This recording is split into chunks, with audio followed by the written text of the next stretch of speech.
talked a bit about my trip to Yellowstone last fall. While there, I was looking so forward to getting back home and meeting the Amazon delivery guy who was bringing a book that I ordered while out there. While we explored each feature of the park while we were there, our guides told us stories about someone who had died in that place. It was kind of a bummer, but exciting at the same time. He had learned these accounts from the most popular book written about Yellowstone called Death in Yellowstone: Accounts, Accidents, and Foolhardiness in the National Park. It was a great read.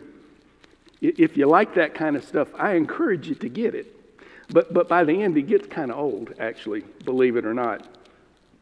It's fascinating to see how many different ways people were killed by animals, plants, and natural features of that landscape. The most shocking stories weren't the fools who walked into or dove into geysers at near boiling water levels, or those who were killed because they were messing with bears or other wild animals. The ones that surprised me were the many stories of people who ventured out into the wild completely unprepared, without food, without water, without proper clothing or equipment, some even venturing in the wintertime into near whiteout conditions without even a coat. Baffling to me. But as we begin this next chapter in Israelites' journey to the Promised Land, we find them embedded in the wilderness. Sure, as the narrative goes, they have only been there a few days, but that initial excitement, as Jenny told the kids, of leaving Egypt, this place of forced labor, of hardship, has waned. The reality of what they have gotten themselves into is beginning to dawn on them as this mass of people travel together. And they start asking, what now? How are we going to survive this? The story tells us in the scriptures that they took bread and herds and flocks with them, but they began to think ahead and realize that those provisions weren't going to last very long. They've left the Reed Sea behind, and in doing so, they left that big source of fresh water. And it wasn't long before they became afraid. And as you have probably experienced too, fear can be contagious. This mass of people realized that while life in Egypt may have been uncomfortable, even with the impossibly hard work they were given and the killing of their baby boys, what they had there was certainly better than all of them starving in the wilderness. And everybody in that time knew that the wild was something to be feared. Nothing good ever happened in the wilderness. They had stories to prove it. Not only did the wilderness mean no comforts of home, no home at all, no easy way to store food, no vendors from whom to buy things, no restaurants, no closet full of dry clothes to go to after the rain. The wilderness also meant wild animals, bugs, and little protection from the elements, and lots of walking. In their time, the wilderness was known as an empty place. And everyone knew that the wilderness was where evil resided, where everything bad grew and thrived. On top of that, the wilderness had little distractions. In the wilderness, it was just you and your thoughts. Who wants that? It was a scary place. I've often equated the wilderness wandering with the season we are in now, the season of Lent, the 40 days before Easter. It's always seemed to me in the church year an empty time, a time to dread. Knowing that Jesus' week of passion was coming, to me Lent was a foreshadowing of his death. It's always been dreary. But my friend Brian McLaren reminds us that the wilderness doesn't have to be seen that way. It doesn't have to be negative. The wilderness can also be a time of liminal space, a space of growth, of renewed focus, of contemplation, of connection, of resetting, of introspection, of reorientation, and even of education. For these Israelites, these travelers who had been under political domination for centuries, the wilderness presented an opportunity to clear their heads, to start over, to come to understand what freedom and independence could mean for them and their people. The wilderness gave them space to begin to dream again, to dream of a future where they were free to live according to their own ideals. In the wilderness, McLaren tells us, the earth itself became their teacher after generations of being brainwashed by the Egyptian ideas and politics. This experience, like that of Jesus in the wilderness following his baptism, became a time of fertile growth, of resetting their identity, of rekindling this relationship they had with this God they were just getting to know. But it wasn't easy. It took a long, long time for those realizations and those changes to come about. These unprepared and complaining travelers were given water by God on 3 different occasions. Pete Enns, the popular Bible for Normal People podcast host, reminds us that God's provision of water was reminiscent of the very demonstrations of God's power back in Egypt. The first time the travelers had been without water for 3 days, and when they finally came to an oasis, that water wasn't safe to drink. The Hebrew language literally reads that the water was bitter. But God showed Moses a certain tree branch nearby, and when Moses tossed that branch into the water, it was miraculously purified. And the Hebrew there says that the water became sweet. We miss that reading in English, but it's meant to be a pun on the Hebrew word for Torah, the Hebrew law that will be later detailed in Exodus and again in Deuteronomy. The words sweet and Torah sound exactly alike. They come from the same root word. And Pete Enns points out that this should have reminded the travelers of God making the waters of Egypt first undrinkable by turning them to blood and then making them clear and pure again after Pharaoh repented. But moreover, it should have reminded them, it should have told them that God was still with them as God promised, and God wouldn't allow harm to come to them, even in the wilderness, even when nothing seemed safe or normal or was comfortable. After Moses cleansed the water with the tree branch, God spoke up. In the last part of verse 25 of Exodus chapter 25 reads, "There the Lord issued a ruling and instruction for them and put them to the test. He said, if you listen carefully to the Lord your God and do what is right in His eyes, if you pay attention to His commands and keep all His decrees, I will not bring on you any of the diseases I brought on the Egyptians, for I am the Lord who heals." Cue dramatic music. As my father-in-law likes to say, the plot thickens. Suddenly, it's not all about God giving without requiring anything from the Israelites. Now the Hebrew people have a part to play in this covenant agreement that God has made with them. With good literature foreshadowing, God tells them there will be consequences for their straying away. If reading this account in Hebrew, this scene sets up the many tests that will come later. It also prepares for the giving of Torah to Moses, represented by the 10 Commandments, the sweet Torah. The traveling Hebrews' next stop along the journey came just in time for them. They again began to complain about being thirsty, and Moses led them to a grand oasis where they spent more than a month. Then the story in our scripture jumps ahead, and when the group nears Mount Sinai, or Mount Horeb as it's called in this passage, they begin to complain again, and Moses, frustrated, passes the complaints along to God, who by now seems to be used to the constant bickering. God instructs Moses to go ahead of the group and take some of the leaders with him and to go to the base of the mountain and to strike a rock with his now famous staff. And when he smacks the rock, so much water gushes out that it forms a river between those leaders and the rest of the Hebrew people that were still a ways away. The water makes a path for them all the way to the mountain, the holy mountain, this place where the Ten Commandments were later given.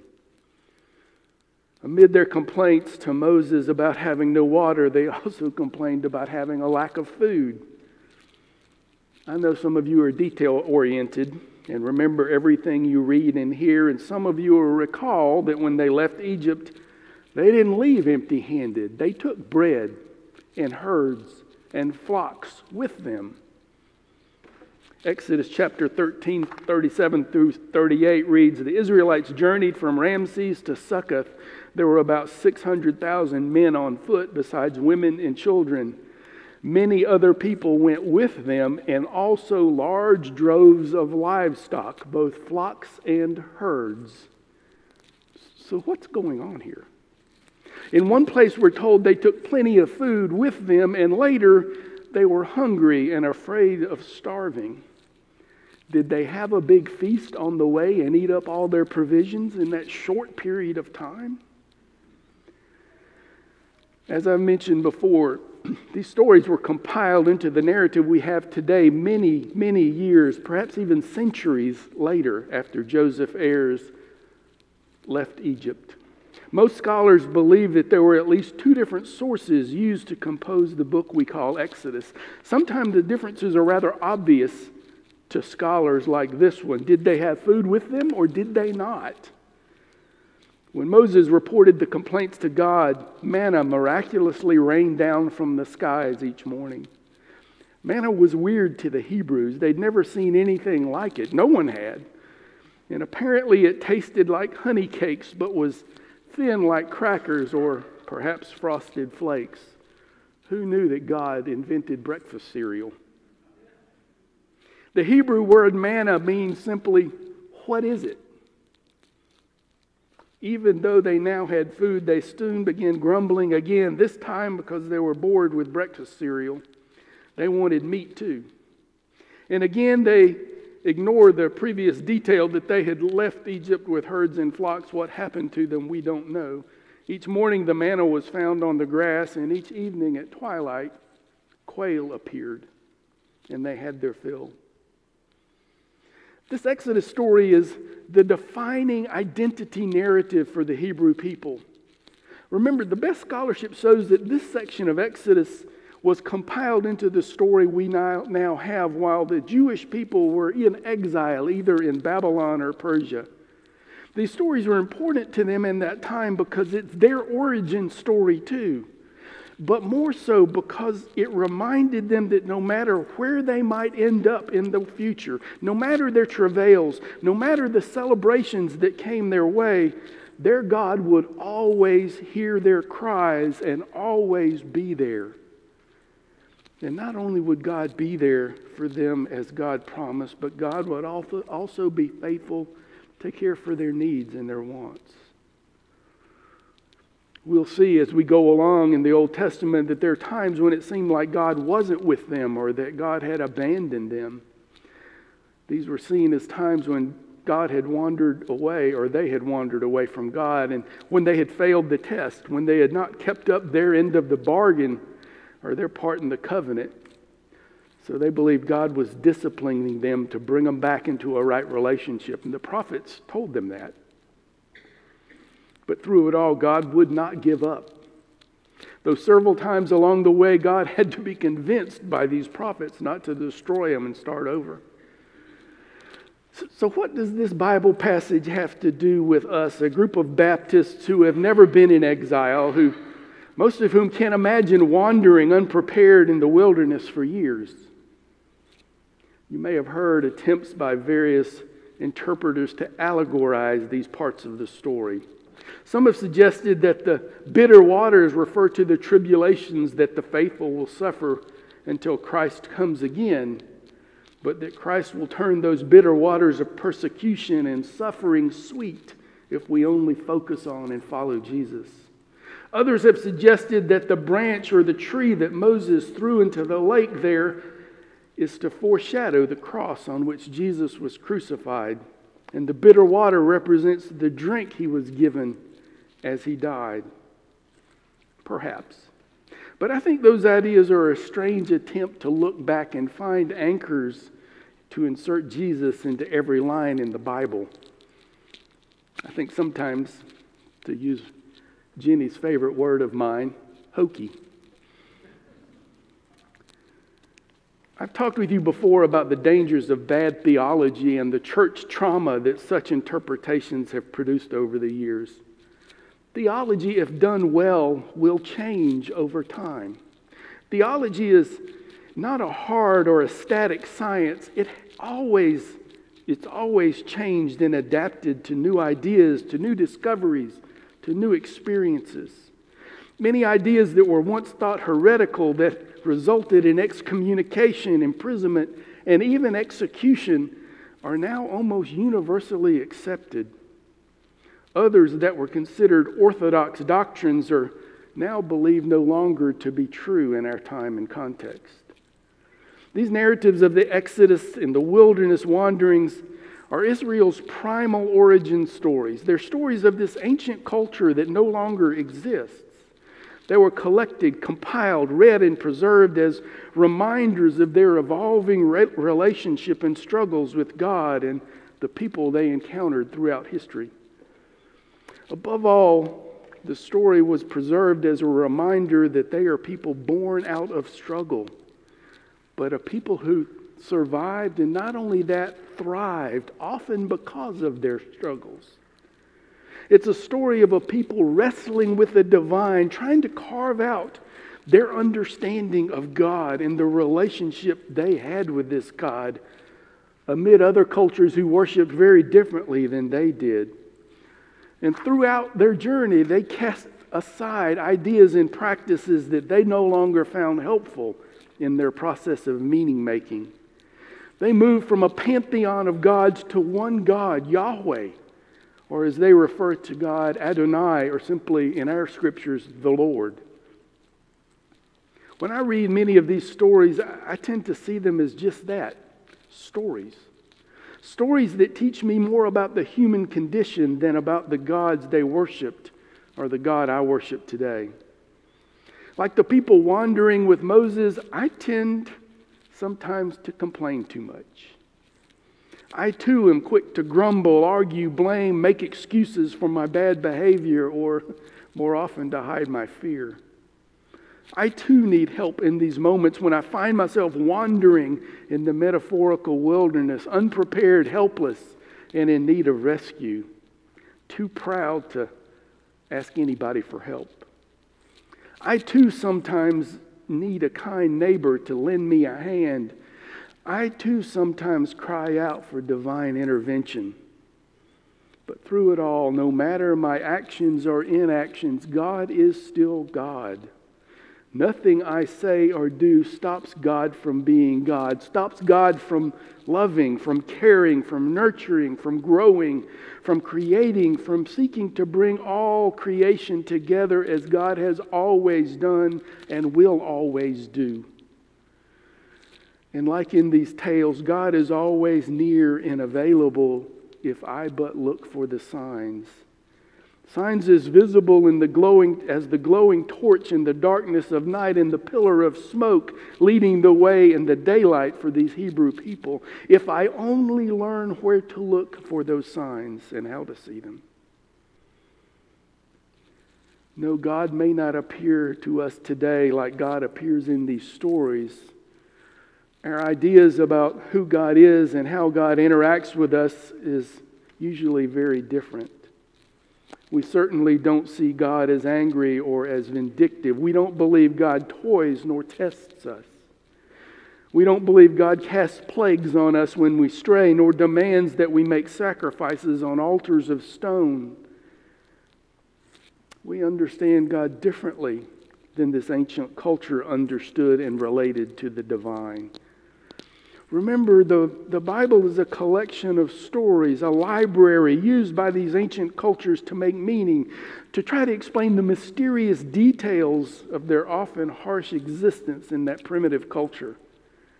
It was easy to blame God when they didn't understand what was happening. It was easy to credit God when good occurred and wonder how they angered their God or the gods of other nations when things went wrong. This story today invites us to consider our wilderness moments, times when we might feel alone, abandoned, or wandering without direction, feeling completely unprepared for our circumstances, afraid of what might be coming in the dark. Some of you might enjoy or even long for such wilderness experiences. While many of us didn't enjoy the pandemic's shutdowns, others of us grew to enjoy solitude, taking on new habits of introspection and contemplation. After Jesus' time in the wilderness, he emerged to change the world. The Gospels tell us that after that, he often made a habit of rising early in the morning and wandering off in search of solitude. When we think about his time in the wilderness, we tend to look at it as a negative. But in reality, Jesus' wilderness time was foundational for everything that came afterwards.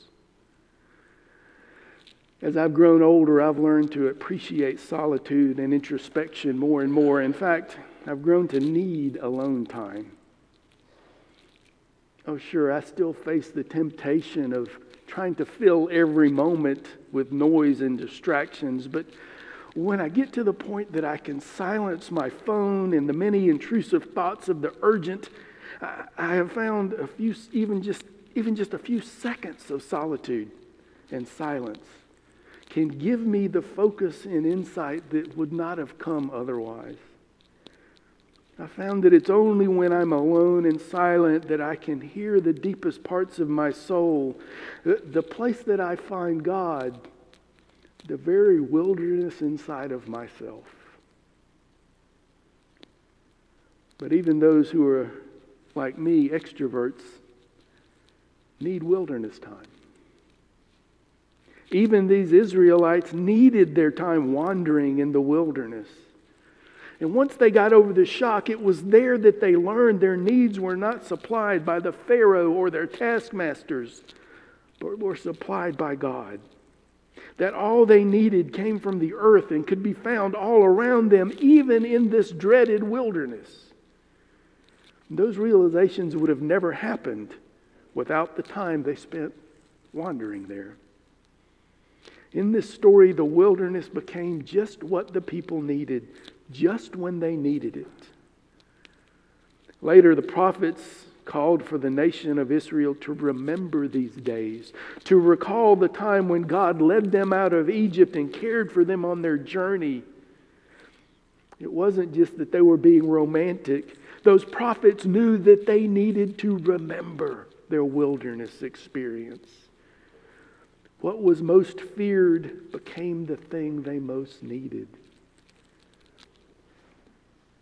I wonder if that's often the same with us in our individual lives, or even as we journey together as a community of faith. We often need to be called to remember our times of difficulty, of our wilderness wandering, of the dark nights of the soul when we've lost sleep because of stress or fear, and then to recall the ways we emerged on the other side of those wilderness moments, stronger, with deeper faith, deeper wisdom, and the knowledge that even in the darkest moments, even in the terror, God was there walking beside us, inspire us, and feeding our souls. Amen.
When we bow before his mighty throne to meet the Lord in prayer, we will praise and sing to the Lord our King. We will shout, Hosanna, with heavenly grace. Let his holy hush surround us in this place. Hear the holy hush, holy hush. Hear the prayers that touch, prayers that touch. Hear the holy, holy, holy, holy.